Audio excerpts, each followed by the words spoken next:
It was the worst year for a lot of us for our mental as well as physical health. So joining us this morning is best-selling author, coach, and fitness expert Lisa Goldenthal. Thanks for coming to the Power Up Your Pivot 100 podcast series. Get ready to feel unstoppable, energized, resilient, unshakable, and unbreakable. Live your best life. We've all been knocked to our knees. Learn how to bounce back better, body, mind, and soul. Overcome the COVID curves and anxiety and live your best life so that you can be unstoppable, resilient, and have more energy. Set yourself up for the win.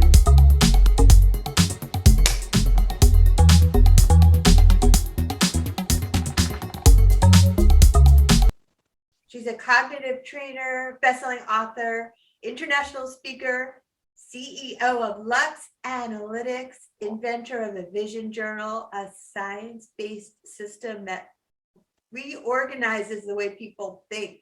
Her blend of no BS, neuroscience, and philosophy helps ambitious women and leaders and entrepreneurs go from being blocked and second-guessing their confidence in business in every area of their life.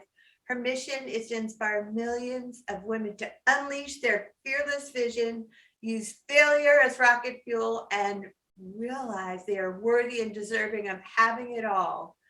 As a former competitive bodybuilder, fitness and figure athlete, and champion, competing taught her mental toughness and how to master a champion mindset.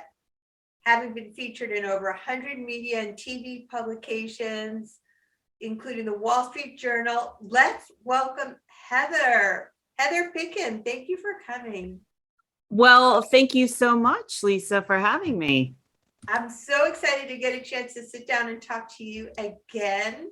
And I love your motto about knowing yourself is like having a superpower. That is just such a cool way to jump in. Absolutely. I find a lot of people get pulled in different directions, whether it be business or in any area of their life. And so when you really stand in your truth, that's when you're most powerful. And that's when you can break through anything that is getting in your own way. I love that. What a great power statement. I think that's so empowering. I know I myself have been pulled in many directions every single day. So let me jump right in with some more questions for you. How do we utilize the power of journaling to shift our mindset? Yeah, well, it's interesting. Little quick backstory. I've been keeping a journal since I was in fourth grade, and I didn't realize the power that journaling had until I started really doing a lot of research on it, particularly in the neuroscience. And what's fascinating, think about it now. We live in this digitized world. According to scientists, our brains are actually getting slower. We're getting more stressed out. And so what the journal does, it helps you to go from, living in the digitized world, feeling stressed out, into the analog world, which actually allows you to be more creative. And when you're journaling, you're actually using what they call self-directed neuroplasticity, which is just a fancy word of being more present, putting your intention and attention into your thought process. So there's a lot of shifting that you can do in the mind, in getting out of your own way through journaling. And so that's where the vision method comes in. I filed for 3 patents for it. And it's just, I cannot say enough about it. Wow, that is so powerful. I know being so digitized myself, it seems like it'd be such a powerful experience for me to break up with my computer or my phone at night and do something powerful like that in the morning or at night when we're so easily influenced in a theta state. Absolutely. Like carving out analog time. One of the things that my husband and I do is we carve out specific time. We call it analog time. We actually have an analog room. Wow. And we will be there with our journals or just connecting with each other. And I find, that is so important no matter what you're doing. in life, like especially, being in this just kind of craziness state as we are, not only with the pandemic, but with technology as it is ever increasing. I mean, the some of the research and the advancement in technology, people don't know how to handle it. So to me, my superpower is really understanding how to regulate the mind and using journaling as a powerful tool.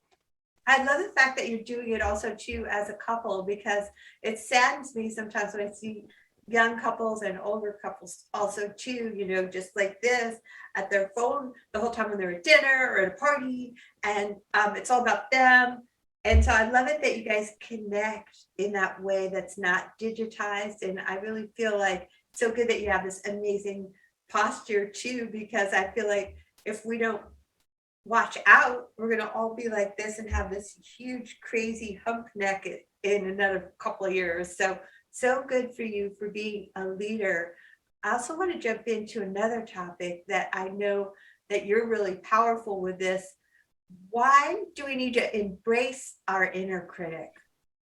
Yeah, it's funny because you always hear silence your inner critic. Well, guess what? I have a newsflash for you. You're never going to get rid of that inner critic. It will always be there, and it's actually serving you. So some of the ways that it can serve you is, let's just say, I work with a lot of business leaders that invest thousands and thousands of dollars. Some people are investing millions of dollars. I mean, imagine losing millions of dollars and being in this state going, so you're going to go into that state, you're going to beat yourself up.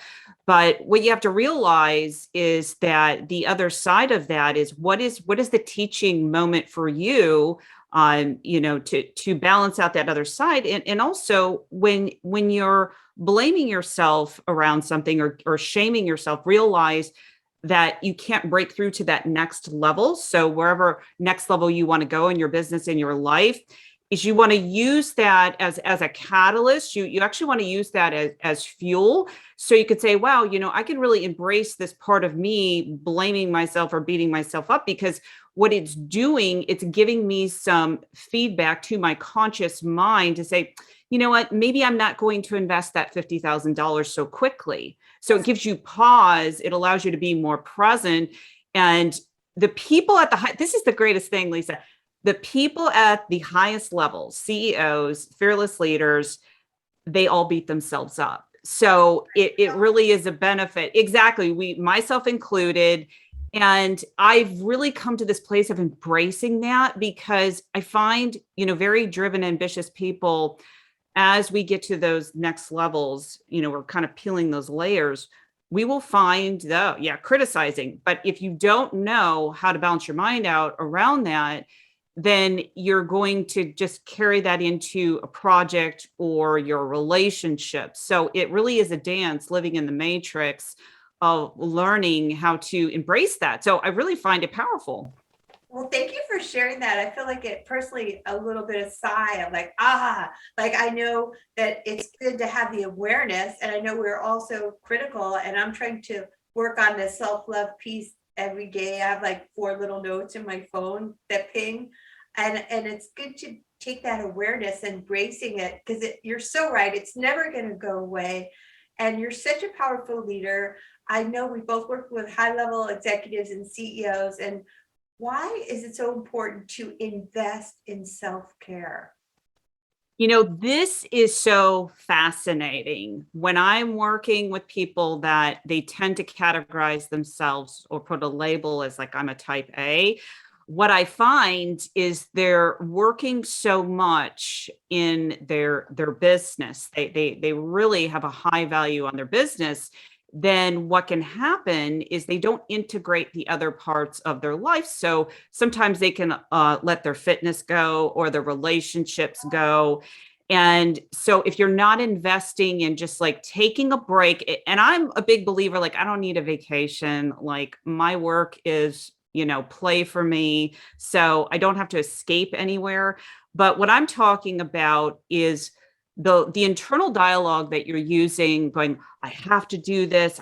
I've got to stay here and I got to grind it out. And, so you're getting into that kind of self-hatred mode, and you're not allowing yourself to like get a massage or get on a regular workout schedule. And so what I find happens is that people will increase the ratio of getting sick, just having, whatever kind of dis-ease in the body. And these are all feedback mechanisms to the conscious mind to really get you to wake up and to pay attention. So what's interesting is I have little feedbacks and checks and systems in my methodology that shows them, when they're focusing on that self-care aspect, your productivity goes up, your creativity, you're unleashing your genius and untapped potential. So you think I'm going to lose out on my business hours if I don't take a break. Actually, it's the opposite. And I have found this every single time where people say, well, I got to hustle and grind. And they're not carving out that time. It's actually a disservice. So you're actually going to lose money. You're going to lose your productivity. You're going to feel stressed out. When you're sick, guess what? You cannot be your best, and you'll pick up bad habits if you're in the hustle and grinding. So if we're talking about healthy habits, you're just going to gravitate towards things that are not fueling your body. Well, thank you for that amazing explanation. I couldn't agree with you more. Oftentimes I find out that people spend their whole life building their family, building their business, they neglect their own health care. And by the time they want to relax and enjoy it all, it's too late because their health has fallen apart and they can get sick. So I love your explanation of that. And I love how you're so passionate about everything, about not even needing to travel because you love your life so much, even though I don't know if everyone that's just listening to this knows, but I can see they have a poster of Italy behind you, which makes me want to travel. I love Italy. It's been so long. So I feel myself also too, so empowered if I take time away. And I feel like that's when my creativity is really ignited, is if I do that favor for myself of going, I have this mantra, I won't say exactly what it is, but I'm going to the beach on Sunday. And what that means to me is I'm leaving the house, I'm getting out in nature because nature is my happy place. It's my fuel, it's my fire. And I always come back more inspired if I'm traveling or just a short trip or just go for a hike or just go to the beach. Just makes me happy, better able to contribute. And we all need that downtime. Don't you agree? Absolutely. Everyone has a different amount of downtime. So I would never say, take the weekends off. No, sometimes I'm working on the weekends. Sometimes I'm taking off. So it really is. And I do hate the label when people say I'm a workaholic, because they're just creating a label that because they don't have a value on business. They don't have a high value on business. So no one's a workaholic. It's just that you don't have a higher value on working. So let's just take that label off the table. And and just figure out what really resonates with you. And I like the fact that you said connecting in nature. So in the neighborhood that I just moved to, it's very quiet. And there are literally deer on my front lawn, like every single day, just visiting. It is so cool. So I just love connecting and in the abundance of nature. Me too, absolutely. And I really want to ask you a couple of final questions here. I know that you're all about pushing through fear and facing the fear and doing it anyway. And I want to enable our audience, inspire our audience to be unstoppable, unbreakable, unshakable, and uninterruptible. So what would you want to say about fear? Yeah, fear is interesting because there's different forms of fear. So one of the very first things I would do is to identify the fear. So if you have something, maybe you have a difficult conversation you have to have with a client or whatever, first kind of identify the situation and then the specific fear. So what do you think is like the worst case scenario that could happen? So if we're talking about a client, I've had to fire clients before. I lose them as a client, whatever. Okay. Is that really like the end all be all? Not really. So when you get to the edge of the fear, and there's many layers that you can go through, iterations, to realize what you're fearing is just really kind of crazy in a way. And then you step into the possibilities and the potential of, okay, that is the worst case scenario, but what else can I do instead? So we are really not trained, our brains, we are not taught in school to think of failure or fear as a friend, as a new normal. Because if you shy away from fear, then you can't break through the next level. And if you're suppressing it, guess what? It's going to get trapped in your body, and you will literally create sickness and disease. I've seen it all the time across the board at every level, the people at the highest level, the top at the top. It's fascinating. It's mind blowing. So once they release it, it's like all of the solutions appear. Now, I will say one more thing about fear is that, ask yourself a question. And the question is this fear really in alignment with who I am? Because a lot of times people say, oh yeah, I'm going to go after this big, bold goal, but it's really not in alignment with who they are. They're comparing themselves to someone else. And so you really want to do an inner check. So the fear is really good feedback. I love that. Thank you for explaining it, because it's so good to really dig in and see where the worst case scenario is, the way you mentioned it, and how it can be good feedback. And the only thing to fear is fear itself. I don't remember who said that, but I love that quote. It is, yeah. It's a great quote, and I will say that's part of my genius zone. I have taken people through so many fears, the losing someone, money loss. I mean, business, you name it, relationships. So it's fascinating when you think about how we have trained our minds to behave around fear. But once you understand that there's really a trick that you can kind of hack your brain, it's really not, you can shrink it. You can shrink the fear. And the fear never disappears totally, because once you conquer one fear, there's another one as you keep evolving. I love that. I know the part about going to that, what's the worst thing that can happen? Like, no one's going to die here. And then starting from there, then it's only uphill from there. And do you have any places that you want us to find you, or anything on your website you want people to look at? Because I know you have so many great books. I love your podcast. Where can people find you? Yeah, so they go to my YouTube channel, Heather Picken, LDV, Instagram at Heather Picken, my website. If they want to learn more about the vision method or the journals, you can go to heatherpicken.com or lux.vision. Well, thank you, Heather. You're just a wealth of information. I really appreciate you coming on here to Whole CEO with Lisa G. My pleasure, Lisa. Thank you.